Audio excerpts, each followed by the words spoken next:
जी, 6 chapters हमारे complete हो चुके हैं और हमारी प्रेजेंटेशन भी कंप्लीट हो चुकी है। किसी की प्रेजेंटेशन रही तो नहीं है इस वक्त, इसलिए कि जब हम फिज़िकल क्लासेस ले रहे थे तो हमने उसमें प्रेजेंटेशन भी ली थी और कुछ स्टूडेंट्स जो थे ग्रुप वाइज उसमें एब्सेंट थे।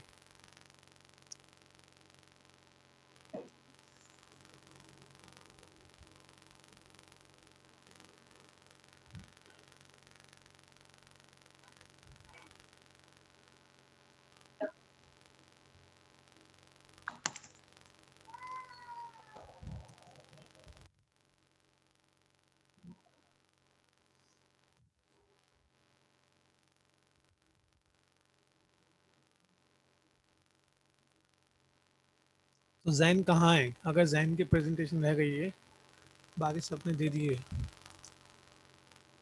तो क्या जैन प्रेजेंटेशन देंगे अभी?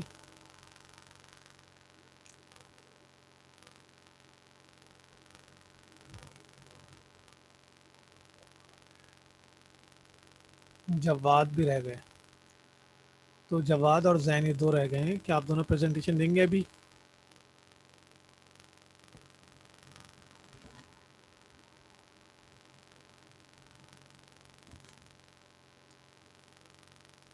जैन है तो जैन खुद बोले ना, आप क्यों बोल रहे हैं? जैन कहाँ है?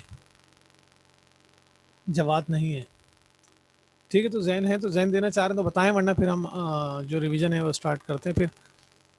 और रिवीजन में यही होगा कि जिन स्टूडेंट्स को जो इशू हैं वो मुझे बताएंगे। फर्स्ट चैप्टर से स्टार्ट करें, जहाँ जहाँ इशू आ रहे हो बताते जाएं, फिर हम डिस्कस करते रहेंगे उसको।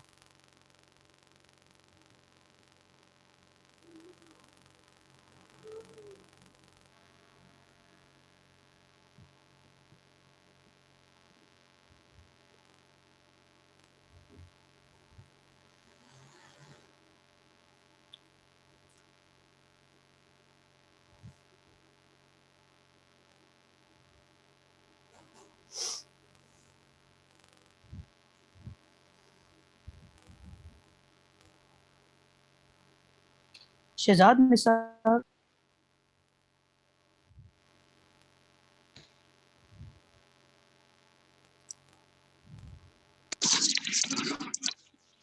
जी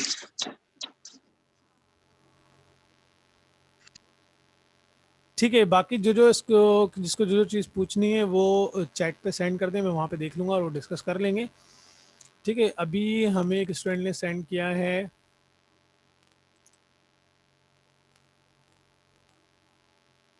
utility, total and margin utility. ठीक है, इसके अलावा अगर किसी को कोई चीज़ पूछनी है तो वो सेंड कर दें मुझे। अच्छा, बस इसको ऐसे ही कॉन्सेप्चुअल आगे बढ़ाते हैं। स्लाइड्स हम यहाँ पे नहीं ओपन करेंगे, बस जो उसके कॉन्सेप्ट है वो हम आगे बढ़ा देंगे। ठीक है, वो पढ़ लीजिए, बस इन्हें डिस्कस कर लेंगे। Utility is the power of product which satisfy human wants. ये डेफिनेशन है यूटिलिटी की। यानी यूटिलिटी मीन्स प्रोडक्ट में, किसी भी प्रोडक्ट में वो पावर जो आपकी वांट्स को सेटिस्फाई करती है, यूटिलिटी कहलाती है। जैसे कि अभी हम लैपटॉप यूज़ कर रहे हैं, या लैपटॉप में यूटिलिटी ये है कि हम आपस में कम्युनिकेट कर रहे हैं, ऑनलाइन क्लासेस कंडक्ट कर रहे हैं। ठीक है, तो ये लैपटॉप में यूटिलिटी है। मोबाइल में भी यूटिलिटी है, हर चीज़ में यूटिलिटी है, यानी हर वो प्रोडक्ट जो आपकी वांट्स को सेटिस्फाई कर रही है वो पावर कहलाती है यूटिलिटी। यूटिलिटी और सेकंड हमने डिफरेंस इसमें डिस्कस किया था यूजफुलनेस। यूटिलिटी हमने डिस्कस किया था, यूटिलिटी में भी पॉजिटिव और नेगेटिव। पॉजिटिव मीन्स अगर आपके लिए वो एक बेटर है, कोई चीज़ बेटरमेंट ऑफ ह्यूमन वांट्स, या आपकी बॉडी के लिए या आपकी सेहत के लिए अगर कोई चीज़ बेहतर है तो वो कहलाती है यूजफुलनेस, यानी इसको कोई नुकसान नहीं है, कोई नेगेटिव इम्पैक्ट नहीं है उसका। ठीक है, यूटिलिटी पॉजिटिव नेगेटिव दोनों हो सकती है, यानी यूजफुलनेस तो हमेशा पॉजिटिव ही होगी, यूटिलिटी पॉजिटिव नेगेटिव दोनों हो सकती है। ठीक है, तो जैसे कि हमने डिस्कस किया था, एक शख्स है वो ड्रग्स लेता है, तो उसको नेगेटिव यूटिलिटी, उसको उसको भी यूटिलिटी मिल रही है। और एक शख्स है वो कोई भी चीज़ खाता है पीता है, यानी रोटी खाता है, ठीक है, ये फ्रूट्स खाता है, उसको भी यूटिलिटी मिल रही है। तो यूटिलिटी पॉजिटिव नेगेटिव दोनों हो सकती है, बट यूजफुलनेस हमेशा पॉजिटिव ही होगी। ठीक। अच्छा, नेक्स्ट क्या था, टोटल यूटिलिटी। पहले था स्टार इनिशियल यूटिलिटी, जब फर्स्ट टाइम आप कोई प्रोडक्ट यूज़ कर रहे होते हैं उससे मिलने वाली यूटिलिटी कहलाती है इनिशियल यूटिलिटी। ठीक। तो उसके बाद आप एवरी नेक्स्ट यूनिट से जो यूटिलिटी गेन करते हैं that is called marginal utility. जब आप टोटल यूनिट्स को कंज्यूम कर लेते हैं, यूज़ कर लेते हैं, उससे मिलने वाली यूटिलिटी कहलाती है टोटल यूटिलिटी। जब आप पीक पॉइंट पर पहुंच जाते हैं, किसी भी प्रोडक्ट को इतना यूज़ करते हैं कि फिर आप यूज़ करना नहीं चाह रहे होते हैं, बहुत ज़्यादा उसको कहते हैं ना ज़्यादती हो जाती है, ज़्यादा यूज़ कर लेते हैं, ज़्यादा खा लेते हैं, वो पॉइंट कहलाता है सैचुरेशन पॉइंट, जहाँ पे यूटिलिटी ज़ीरो हो जाती है। और लास्ट है उसका नेगेटिव यूटिलिटी, जब उसका आपके ऊपर नेगेटिव इम्पैक्ट पड़े। ठीक है, तो ये तो उसकी डिग्रीज थी। नेक्स्ट हमें डिस्कस किया था डिमिनिशिंग मार्जिनल यूटिलिटी।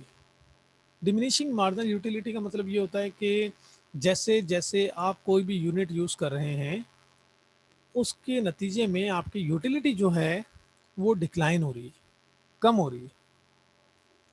उस कमी को बोलते हैं डिमिनिशिंग। डिमिनिशिंग मार्जिनल यूटिलिटी यानी आपकी जो मार्जिनल यूटिलिटी है, यानी एवरी नेक्स्ट यूनिट्स के अगेंस्ट जो आपको यूटिलिटी मिली है वो नेगेटिव जा रही है, यानी डाउनवर्ड जा रही है। ये वजह है जब डिमिनिशिंग मार्जिनल यूटिलिटी में आप उसका ग्राफ बनाते हैं तो डाउनवर्ड ही जा रहा होता है।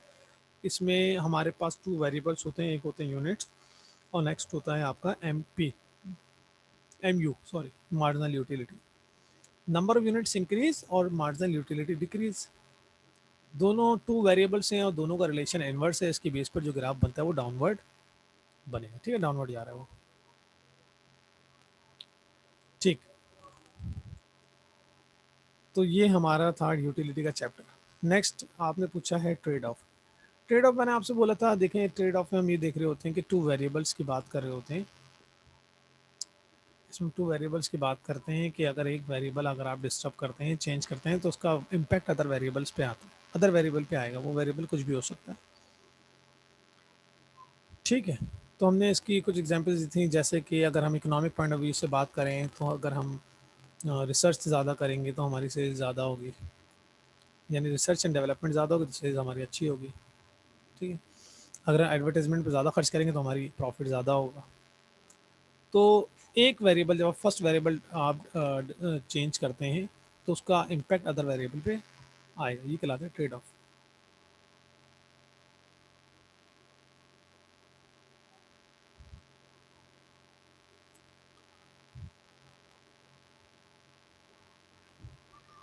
एक्सप्लिसिट कॉस्ट इम्प्लिसिट कॉस्ट में हमने डिस्कस किया था। एक्सप्लिसिट कॉस्ट जो आउट ऑफ फर्म आप पे कर रहे होते हो, जैसे कि जो अकाउंटिंग कॉस्ट भी कहलाती है। जैसे कि मैंने आपसे बोला था कि मुझे एक मोबाइल और लैपटॉप परचेज करना है, ठीक है, और फॉर एग्जांपल वो $100 के हैं, तो मैंने क्या किया है, मैंने मोबाइल परचेज कर लिया और लैपटॉप छोड़ दिया। तो मोबाइल जो परचेज कर लिया है वो ये आपकी एक्सप्लिसिट कॉस्ट यानी अकाउंटिंग कॉस्ट कहलाती है, वो जो खर्च कर दिया आपने। कंपनी जो पे कर रही है, बाहर पे कर रही है कंपनी, रेंट पे कर रही है, इंश्योरेंस पे कर रही है कंपनी, ठीक है, इसके अलावा सैलरी पे कर रही है, वेजेस पे कर रही है, तो कंपनी के बाहर जो पेमेंट जा रही है that is called explicit cost. Implicit cost मैंने आपको बताया था जस्ट लाइक अपॉर्चुनिटी कॉस्ट होती है, जैसे कि आपने वो जो लैपटॉप परचेज नहीं किया, मोबाइल परचेज किया, तो मोबाइल की अपॉर्चुनिटी कॉस्ट थी वो लैपटॉप, जो नहीं लिया वो अपॉर्चुनिटी कॉस्ट होती है, जो ले लिया वो अकाउंटिंग कॉस्ट कहलाती है। तो इन दोनों का डिफरेंस भी आपको क्लियर हो गया।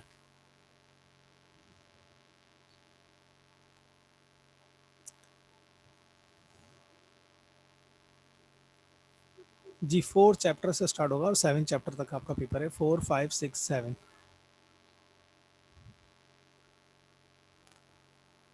4 चैप्टर्स हैं आपके टोटल, ठीक है। ये हम लास्ट में डिस्कस कर लेंगे, अभी आपको कोई चीज़ पूछनी है तो वो डिस्कस कर लें पहले। जी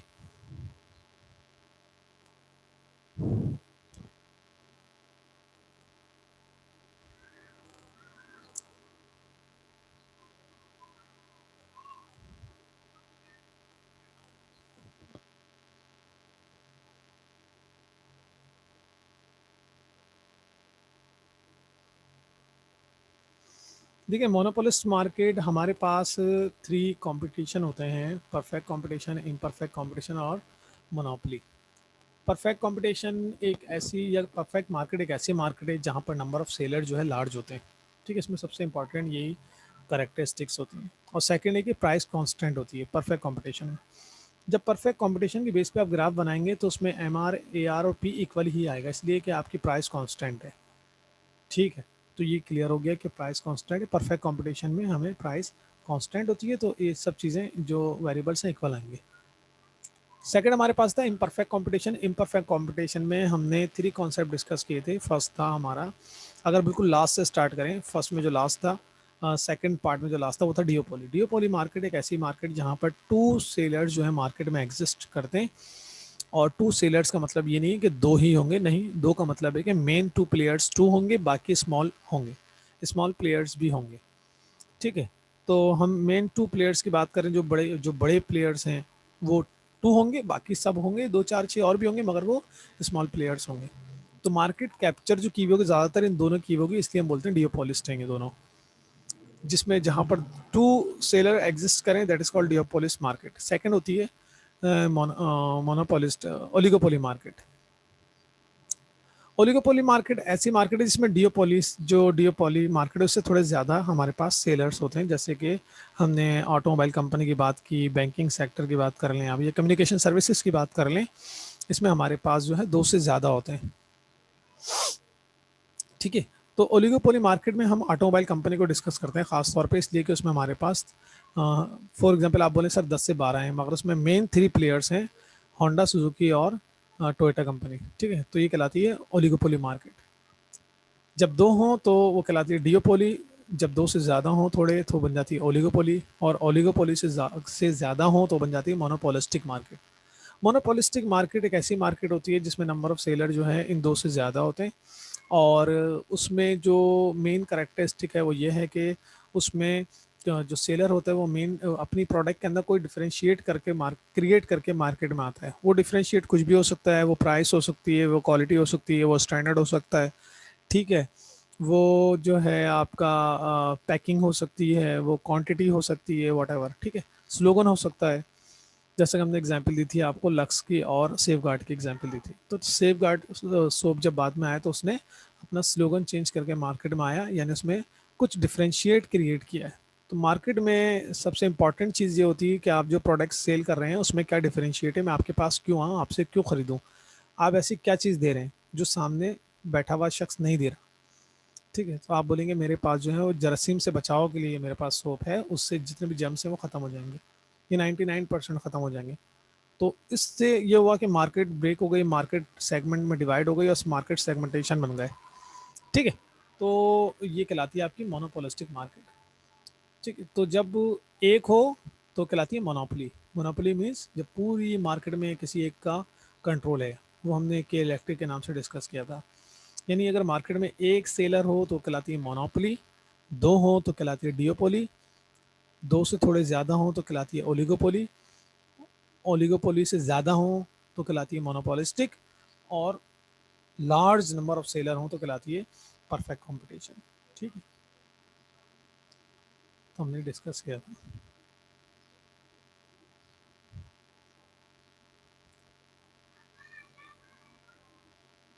ठीक है, मोनोपोलिस्टिक हो गया, डियोपोली मैंने डिस्कस कर लिया है, मोनोपोलिस्टिक भी क्लियर कर दिया है, ओलिगोपोली भी मैं डिस्कस कर चुका हूँ, एक्सप्लिसिट बता चुका हूँ आपको। इंटरनल एंड एक्सटर्नल इकोनॉमीज में मैंने आपको बताया था कि एक फर्म अपनी प्रोडक्शन को जब बढ़ाती है, जब इंक्रीज करती है, अपना जो वॉल्यूम का साइज है जब वो इंक्रीज करती है, तो उसकी बेस पर उसको टू बेनिफिट्स मिलते हैं। एक इंटरनल बेनिफिट होता है और एक एक्सटर्नल बेनिफिट। इंटरनल बेनिफिट कहलाते हैं इंटरनल इकोनॉमीज, और एक्सटर्नल बेनिफिट कहलाते हैं एक्सटर्नल इकोनॉमीज। ठीक है, यानी एक फर्म जब अपनी प्रोडक्शन को लार्ज उस पर काम कर रही होती है, जब अपनी प्रोडक्शन को बढ़ाती है, जब अपना वॉल्यूम ऑफ प्रोडक्शन को इंक्रीज करती है, तो उसकी बेस पर उस फर्म को टू बेनिफिट मिलते हैं। एक कहलाता है इंटरनल बेनिफिट और एक कहलाता है एक्सटर्नल बेनिफिट। वो इंटरनल बेनिफिट कहलाते हैं इंटरनल इकोनॉमीज, और एक्सटर्नल बेनिफिट कहलाते हैं एक्सटर्नल इकोनॉमीज। ठीक है, ये दोनों इम्परफेक्ट कंपटीशन में होते हैं। कौन से दोनों? वो तीन होते हैं इम्परफेक्ट कंपटीशन में। इम्परफेक्ट कंपटीशन में तीन होते हैं, एक है मोनोपोलिस्टिक मार्केट, ओलिगोपोली मार्केट और डियोपोली मार्केट। ठीक है, थ्री होते हैं।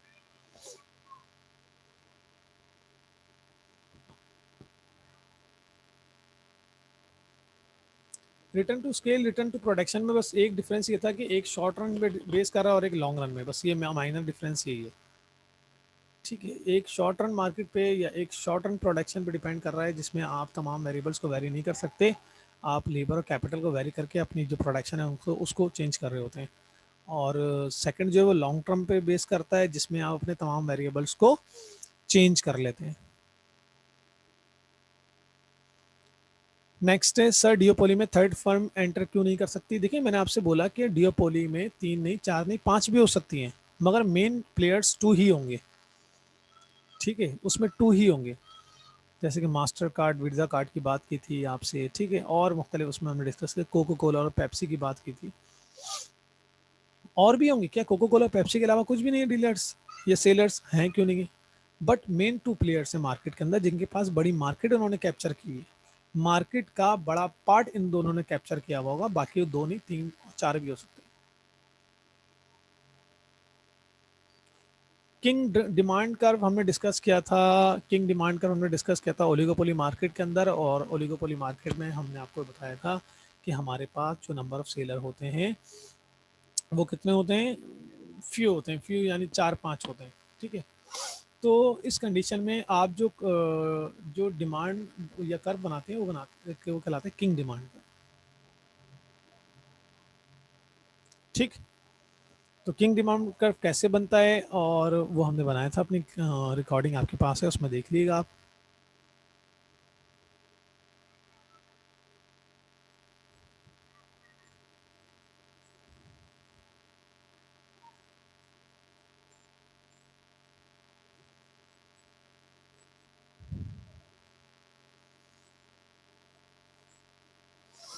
जब आपने प्रेजेंटेशन दी थी महमूद, तो आपका नाम उसमें ऐड हो गया होगा।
सर ओलिगोपोली मार्केट में हमने किंग डिमांड कर्व बनाया था सर। इसकी प्राइस इक्वल रहेगी? इक्वल प्राइस थोड़ी रहेगी। देखिए ओलिगोपोली मार्केट एक ऐसी मार्केट है जिसमें नंबर ऑफ सेलर जो है वो फ्यू हैं, यानी चंद हैं। अब अगर एक फर्म अपनी प्राइसेस को इंक्रीज करती है तो जो दूसरा कॉम्पिटिटर है वो भी अपनी प्राइसेस को चेंज करेगा, ठीक है। और जब फर्म एक प्राइस इंक्रीज करेगी तो मैंने आपको बताया था ओलिगोपोली मार्केट में जो किंग डिमांड कर्व है उसकी डिमांड कुछ यूं होती है। फर्स्ट जो डिमांड कर्व होता है वो कहलाता है इलास्टिक डिमांड। अगर फर्म प्राइस इंक्रीज या डिक्रीज करती है तो उसका इम्पैक्ट उसके नंबर ऑफ कस्टमर्स पे बहुत ज़्यादा आएगा। फर्स्ट पार्ट होता है आपका उसका इलास्टिक डिमांड, ठीक है। अगर इंक्रीज करती है, चेंज करती है प्राइस को, और अगर डिक्रीज करेगी तो नेक्स्ट उसका पार्ट था इनइलास्टिक डिमांड।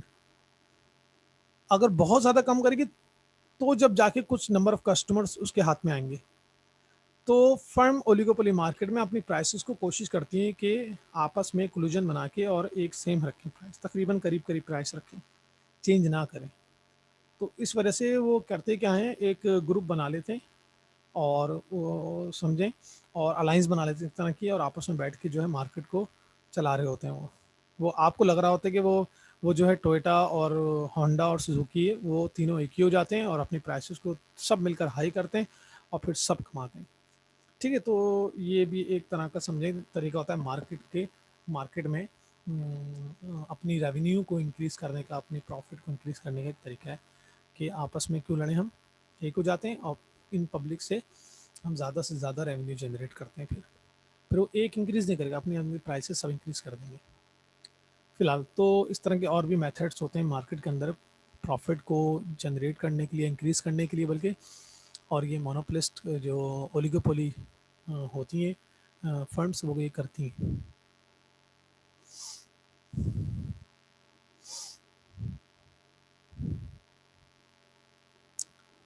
नहीं, आपको हमने बताया था कि लॉ ऑफ डिमांड अप्लाई नहीं होगा। जब हम प्राइस के अगेंस्ट डिमांड को देखते हैं तो लॉ ऑफ डिमांड अप्लाई होता है, मगर जब डिमांड के अगेंस्ट प्राइस को देखेंगे तो लॉ ऑफ डिमांड अप्लाई नहीं होगा, वो रिवर्स हो जाएगा। अभी आप देख रहे हैं डिमांड के अगेंस्ट प्राइस देख रहे हैं, आप बोल रहे हैं कि कोविड 19 में मास्क और सैनिटाइजर की डिमांड इंक्रीज हो गई है, ठीक है। आपने बोला पहले डिमांड, जब डिमांड इंक्रीज होती है तो इसका मतलब है आपने लॉ ऑफ डिमांड को रिवर्स कर दिया है। जब लॉ ऑफ डिमांड रिवर्स होगा तो उसका इफेक्ट भी रिवर्स हो जाएगा, ठीक है। लॉ ऑफ डिमांड रिवर्स का मतलब है अब आप प्राइस से स्टार्ट नहीं करें, अब आप स्टार्ट करें डिमांड से। आप बोल रहे हैं सर डिमांड इंक्रीज तो प्राइस इंक्रीज, सही हो रहा है। इधर लॉ ऑफ डिमांड अप्लाई नहीं होगा। रियल कॉस्ट वो कॉस्ट होती है जो आप फैक्टर्स ऑफ प्रोडक्शन को पे कर रहे होते हैं, जैसे कि लैंड को रेंट पे कर रहे हैं, लेबर को वेजेस पे कर रहे हैं, ऑर्गेनाइजेशन को प्रॉफिट और कैपिटल को आप इंटरेस्ट पे कर रहे हैं, तो ये आपकी जो है रियल कॉस्ट है। नॉमिनल कॉस्ट जो इसके अलावा आप पे कर होते हैं एक्सपेंसेस वो कहलाती है नॉमिनल कॉस्ट।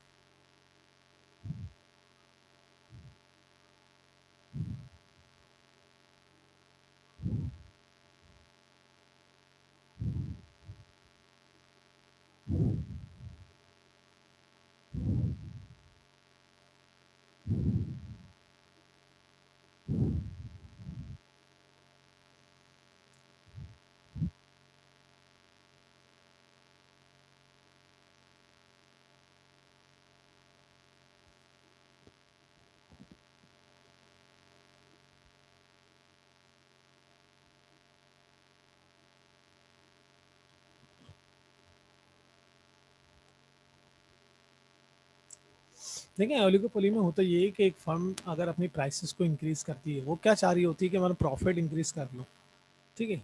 अगर सिर्फ वो प्राइस अपनी इंक्रीज करेगी तो क्या होगा, उसके कस्टमर किसी दूसरे के पास चले जाएंगे, कस्टमर स्विच कर जाएंगे ना, तो कोई मसला नहीं है, उसकी दूसरे वाले की रेवेन्यू बढ़ जाएगी, यानी प्राइस ये इंक्रीज करेगी, डिमांड उसकी बढ़ जाएगी कॉम्पिटिटर की प्रोडक्ट, ठीक है। मगर होता ये कि अगर कॉम्पिटिटर भी अपनी प्राइसेस को इंक्रीज कर लेता है ताकि वो भी ज़्यादा से ज़्यादा प्रॉफिट कमाए, ठीक है, तो वो भी अपनी प्राइस इंक्रीज करेगा, तो उससे ये होगा नंबर ऑफ कस्टमर्स कम हो जाएंगे, वो थर्ड वाले के पास चले जाएंगे, ये चलता रहेगा ऐसा। तो करते क्या है ओलिगोपोली मार्केट तकरीबन इस तरह करती हैं कि आपस में बैठ के क्लूजन बना लेती हैं और बोलती हैं कि ठीक है ऐसा करते हैं कि अपनी प्राइसेस को ये रख लेते हैं, अब चेंज नहीं करेंगे, और इस तरह मार्केट को कैप्चर कर रही होती है, यानी सब कमाती हैं फिर बैठ के आपस में, ऐसा नहीं है कोई एक, सब मिल के फिर गेम खेल रही होती है। होमोजीनियस प्रोडक्ट दो तरह की प्रोडक्ट होती हैं, एक होती है होमोजीनियस और एक होती है हेट्रोजीनियस। होमोजीनियस प्रोडक्ट का मतलब होता है जो सेम होती हैं, एक जैसी प्रोडक्ट होती हैं, उसको बोलते हैं होमोजीनियस प्रोडक्ट। ठीक है, जैसे कि मैं शुगर परचेज करूँ, कहीं से परचेज करूँ एक जैसी मिलेगी। मिल्क परचेज कर लूँ, कहीं से परचेज करूँ एक जैसी मिलेगी। ठीक है, इस तरह कोई भी टी परचेज करूँ, तो ऐसी प्रोडक्ट जो आपको एक जैसी होती, चेंज नहीं होती है, वो कहलाती है होमोजीनियस प्रोडक्ट। हेट्रोजीनियस प्रोडक्ट जो कि डिफरेंट होती हैं, अगर हम मोबाइल लेना है तो ठीक है, मोबाइल जो है वो अलग अलग हो सकते हैं, लैपटॉप अलग अलग हो सकते हैं। ठीक है, और मुख्तलिफ प्रोडक्ट्स हैं हमारे पास। तो जब हम बात करते हैं शुगर, सब जगह से एक जैसे मिलेगी, मगर हम बात करते हैं मोबाइल, मोबाइल तो नहीं मिलेंगे सब जगह से एक जैसे। वो सब जो है ब्रांड के हिसाब से, प्रोडक्ट के हिसाब से, फिर वो अलग अलग हैं, तो हेट्रोजीनियस कहलाते हैं। Same product homogeneous, different product जो होती हैं वो हेट्रोजीनियस कहलाती हैं। ठीक है,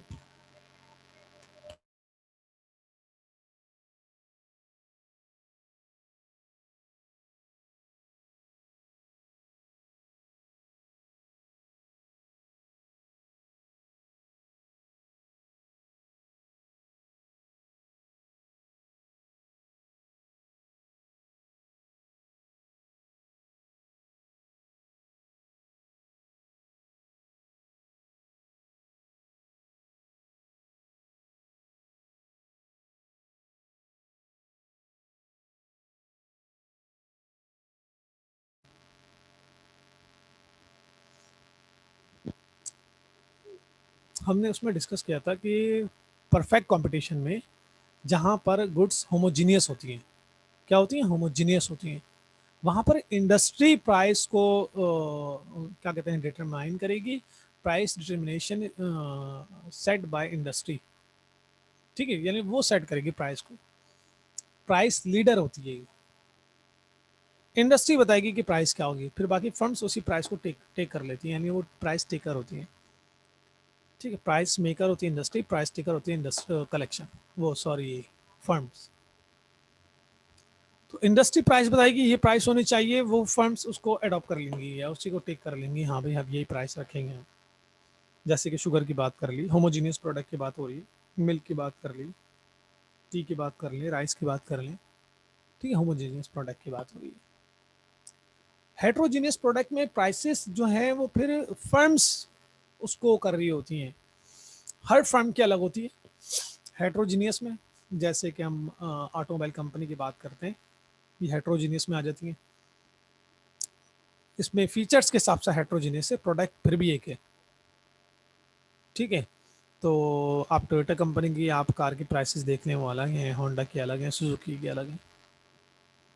ठीक है, तो प्राइस का डिफरेंस है इसमें। बस जो इंडस्ट्री, जो फर्म अपनी प्राइस इंक्रीज करेगी, वहाँ से उसके नंबर ऑफ जो कस्टमर्स हैं वो स्विच कर जाएंगे, large number of customers switch करेंगे। बट पता है क्या है, इसमें एक मसला ये भी होता है कि अगर आप पाकिस्तान की मार्केट में, हमने डिस्कस किया था कि वो लॉयल कस्टमर नहीं है। लॉयल कस्टमर का मतलब होता है कि वो अपनी प्रोडक्ट से वफादार नहीं होते, वो प्राइस कॉन्शियस होते हैं। जहाँ पे कीमत कम मिलेगी वो वहाँ मूव कर जाएंगे। क्यों? इसलिए कि पाकिस्तान में जो परचेजिंग पावर है, लोगों की इनकम है वो कम होती है। जब इनकम कम है, परचेजिंग पावर इनकी जो है लो होती है, तो उसकी बेस पर ये प्राइस कॉन्शियस बन जाते हैं। जहाँ प्राइस कम मिलेगी वहाँ चले जाएंगे, तो ये ऐसे हो जाते हैं। ठीक है, तो इसकी बेस पर हम ये नहीं कह सकते कि अगर प्राइस इंक्रीज भी होगी तो भी ये जो है वही प्रोडक्ट यूज़ करेंगे। हमें बहुत सारे कस्टमर्स इस तरह के मिलते हैं कि वो क्या कर रहे होते हैं, वो ये कर रहे होते हैं कि वो अगर आप जितनी महंगी वो प्रोडक्ट कर दो वो वही चीज़ यूज़ करेंगे। तो वो ऐसे जो नंबर ऑफ कस्टमर्स होते हैं वो कम होते हैं हमारे पास, इसलिए कि आप यूरोप में तो रहते नहीं हैं। यहाँ पर हमारे पास फिर बताऊँ आपको कि इनकम का बड़ा इशू होता है, लोगों की जो इनकम है वो लो है, तो उसकी बेस पर जो है वो ये नहीं कर सकते। लोग ये नहीं सोचते कि प्राइस जितनी भी हो जाए हम पे करके और वही अपनी वही चीज़ परचेज करेंगे। हम जो है टेस्ट कॉन्शियस हैं, हम ब्रांड कॉन्शियस हैं। ठीक है, ऐसा नहीं है। तो ये कॉन्फिडेंस मार्केट नहीं है पाकिस्तान में बहुत। अगर एरिया वाइज डिवाइड करें तो कॉन्फिडेंस मार्केट मिल जाएगी, जो अच्छे एरियाज हैं जहाँ की जो जो इनकम है वो अच्छी होती है, या हाई इनकम है। जैसे कराची में बात करेंगे, डिफेंस है, और दूसरे इलाके हैं हमारे, PCHS हैं, और दूसरे इलाके। सही है, तो वहाँ पे कॉन्फिडेंस आपको मार्केट मिल जाएगी। बट ओवरऑल बात करें तो मसला है। लो इक्वी मार्जिनल यूटिलिटी में आपसे आपको डिस्कस किया था हमने कि law of equi margin utility में कि जैसे हमारे पास टू प्रोडक्ट होती हैं, ठीक है, और टू प्रोडक्ट में हम ये देख रहे होते हैं कि आपके पास लिमिटेड रिसोर्सेज हैं और आप उन लिमिटेड रिसोर्सेज को उन प्रोडक्ट पे इस तरह यूज़ करेंगे कि आपको टू बेनिफिट्स मिल जाएं। पहला तो ये कि आप मैक्सिमम जो है सेटिस्फैक्शन गेन कर लें, और सेकंड ये कि इक्वल यूटिलिटी आपको मिले, ठीक है। तो इक्वी का मतलब होता है इक्वल, या इक्वल मार्जिनल यूटिलिटी को हम बोलते हैं मैक्सिमम सेटिस्फैक्शन कर्व भी बोलते हैं, ठीक है। तो equi marginal utility means equal marginal utility. तो इक्वी मार्जिनल यूटिलिटी में क्या बताया आपको कि आपके पास लिमिटेड रिसोर्सेज होते हैं और उसकी बेस पे आप उन लिमिटेड रिसोर्सेज की बेस पे जो है वो इस तरह उसको रिसोर्सेज को कंज्यूम कर रहे होते हैं कि आपको इक्वल बेनिफिट मिल रहे होते हैं, ठीक है। इक्वल बेनिफिट मिलते हैं, फर्स्ट ये कि मैक्सिमम बेनिफिट मिलते हैं, सॉरी, और सेकंड ये कि इक्वल यूटिलिटी मिलती है आपको। तो उसके ग्राफ हमने बनाए थे, आप जाके देख सकते हैं, ग्राफ हमारे पास वहाँ पे मौजूद है, हम वहाँ पे उसको देख लेंगे, आपको क्लियर हो जाएंगे ग्राफ, ठीक है।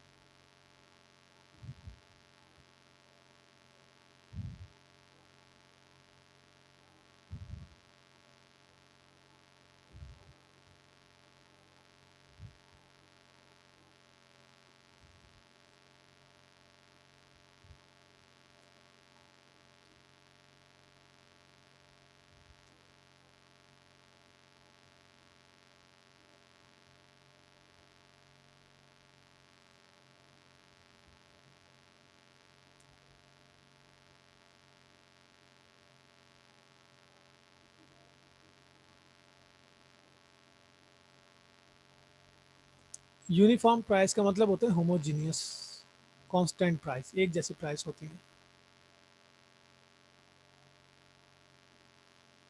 यूरोप कंट्रीज में जो उधर की नेशनल इनकम है वो ज़्यादा है ना। देखिए, हम जो बात करते हैं ना, पीसीआई की बात करते हैं, per capita income. Per capita income किस तरह कैलकुलेट होती है? National income divided by population, ठीक है। एक तो पॉपुलेशन यहाँ की जो है वो तकरीबन 23-24 करोड़ से भी ज़्यादा है। बताइए, मेरे ख्याल से 20, 21, 22 करोड़ है, मगर वो 24, 25, 26, 27 तक पहुँच गई पॉपुलेशन तकरीबन, ठीक है।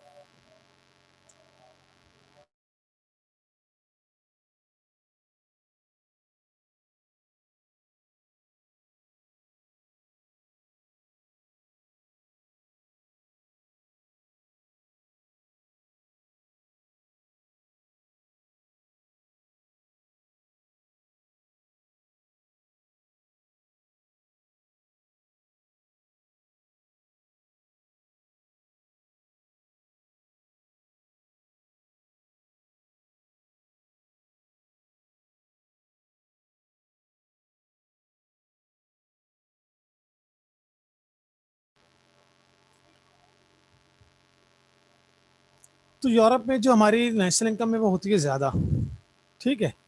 तो क्या बताया मैंने आपको? पीसीआई कैलकुलेट करने का फार्मूला है national income divided by total population. National income को जब पॉपुलेशन से डिवाइड करते हैं तो हमारा पीसीआई तकरीबन $1500, $1500 आता है, ठीक है। तो $1500 में जब हम उसको मंथली बेसिस पे डिवाइड करते हैं, पहले उसको पाकिस्तानी रुपीस में कन्वर्ट करते हैं और फिर मंथली बेसिस पे डिवाइड करते हैं, तो हमारे आते हैं 20,000 per month. Average income 20,000 per month है एक पाकिस्तानी की, ठीक है। तो हमारा पीसीआई बहुत कम है। अगर यूरोप पे जाएंगे तो तकरीबन 1 लाख आ जाएगा, 1 लाख पर मंथ आ जाएगी। तो वहाँ की पीसीआई ज़्यादा है, पर कैपिटा इनकम, फी कस कौमी आमदनी जिसको आप बोलते हैं, वो ज़्यादा है उनकी। तो जब पीसीआई ज़्यादा है तो उनकी जो है स्टैंडर्ड ऑफ लिविंग और परचेजिंग पावर भी उनकी हाई है, सही है। तो इस बेस पर जो है हमारी जो इनकम है वो कम है और परचेजिंग पावर भी कम है, नेशनल इनकम हमारी कम है। जी जी, आपको जाना है आप जाइए, यूरोप जाइए आप भी।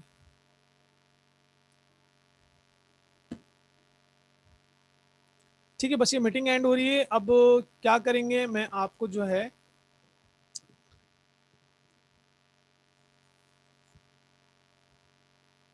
नेक्स्ट वीडियो को जो है लिंक सेंड कर रहा हूँ, जिसमें आपको 7 चैप्टर क्लियर हो जाएगा, और वो 7 चैप्टर आप क्लियर करके, ठीक है, बाकी उसमें जो भी क्वेश्चन है वो मुझसे आप पूछ लेंगे ग्रुप पे, ठीक है। इसलिए कि 7 चैप्टर में कंप्लीट करवा चुका, तो उसी के मैं आपको लिंक सेंड कर दूंगा, उसमें आप देख लीजिएगा, जो भी क्वेश्चन होगा मुझे ग्रुप पे पूछ लीजिएगा। पीडीएफ भी सेंड कर देंगे।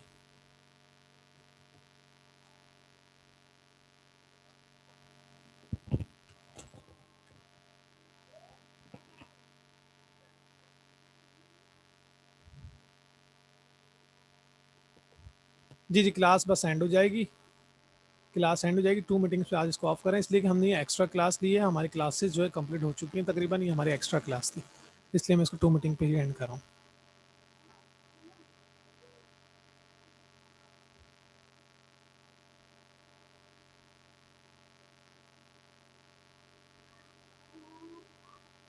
ठीक है, बाकी जो भी क्वेश्चन है आप ग्रुप पे सेंड कर दिएगा, मैं देख लूँगा।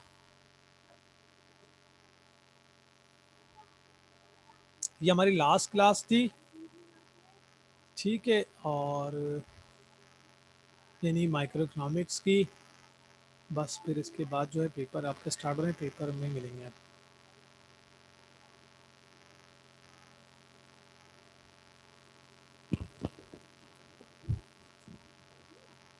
हर सेमेस्टर में 14 क्लासेस होती हैं, एक मिड और पेपर मिला के 15 हो जाते हैं, यानी 14 सेशन रखे जाते हैं।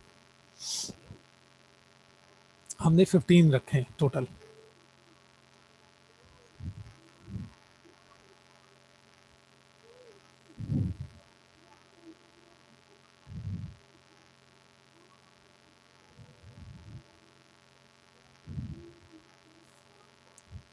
पेपर में बस आपको जो पढ़ाया है उसके कॉन्सेप्ट्स लेके चलें साथ, बस 7 चैप्टर ज़रूर पढ़िएगा, 7 चैप्टर मोस्ट इंपॉर्टेंट चैप्टर है, ठीक है। अब मैं इससे आगे क्या बताऊँ आपको, तो वो मैं आपको सेंड कर दूंगा, उसको पढ़िएगा, समझिएगा, क्लियर हो जाएगा, कोई मसला नहीं है पेपर में।